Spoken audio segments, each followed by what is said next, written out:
दोस्तों, एक ऐसा घर जिसका किचन इंडिया में और उसका बेडरूम बांग्लादेश में है।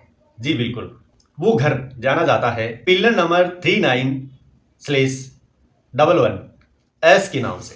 और ये है एक मंडल परिवार। दोस्तों, ये बात है बांग्लादेश की, जो कोलकाता से करीब 125 किलोमीटर दूर उत्तर 24 परगना जिले के बोयरा गांव में बच्ची भारत बांग्लादेश के बीच निश्चित होकर खेलते हैं। पास में ही बीजीबी, बीजेपी नहीं बीजीपी, बीजीबी का मतलब है बॉर्डर गार्ड ऑफ बांग्लादेश, जो वहां की बांग्लादेश की जो आर्मी है या जो सीमा सुरक्षा बल है उसे बॉर्डर गार्ड ऑफ बांग्लादेश कहा जाता है, जिसका शॉर्ट नाम है बीजीबी। इन जवानों ने वहां टीन शेड बना रखे हैं, अपने छोटे छोटे कैंप बना रखे हैं।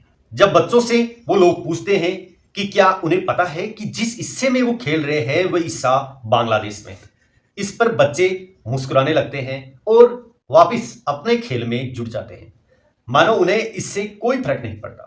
ये बच्चे उस परिवार के ही सदस्य हैं जिनके घर का किचन तो भारतीय सीमा में है, जबकि बेडरूम और बाकी जो एरिया है वो बांग्लादेश की सीमा में पड़ता है। दोस्तों, पश्चिम बंगाल और बांग्लादेश की सीमा पर बसे बोयरा गांव में वैसे तो 200 परिवार रहते हैं। बोयरा गांव में वैसे तो 60 गज सीमा से सटे हैं, पर मंडल परिवार की बात ही अलग है। दोनों देशों की सीमा प्रहरी के लिए परिवार पिलर नंबर 39/11 एस के नाम से जाना जाता है।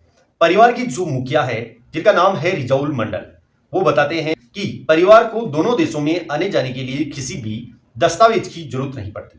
परिवार के पास दोनों देशों की नागरिकता है। सीमा होने के चलते बीएसएफ और बीजीबी के जवान गश्त लगाते रहते हैं। बांग्लादेश विभाजन के वक्त 23 साल के रिजाउल अब 76 साल के हो चुके हैं। रिजाउल कहते हैं, पहले 30 बीघा जमीन थी, पर विभाजन के बाद भारत में 16 बीघा जमीन रह गई, बाकी बांग्लादेश में चली गई। वैसे हमारा परिवार बीते 200 सालों से यहाँ रह रहा है।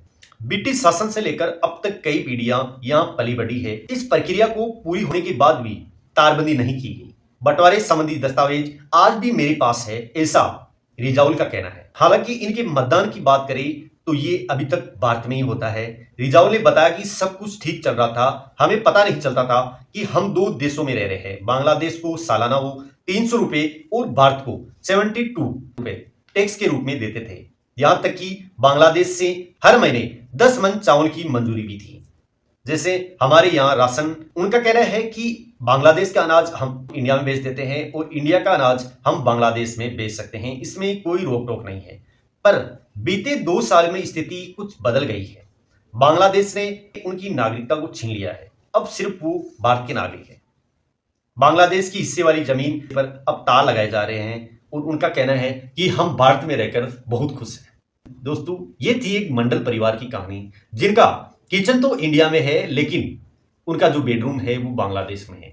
और इतने सालों तक वो हंसी खुशी वो रहते आए हैं, भारत और बांग्लादेश दोनों में, जिनका आधा घर बांग्लादेश में और आधा भारत। वहाँ हमारे जवान भी रहते हैं और वहाँ बांग्लादेश के जवान भी रहते हैं, लेकिन उनको उनसे कोई शिकायत नहीं और वो खुशी खुशी रहते हैं। तो दोस्तों, इस वीडियो में बस इतना ही। बाकी हम फिर मिलेंगे किसी नई टॉपिक के साथ। तब तक जय हिंद।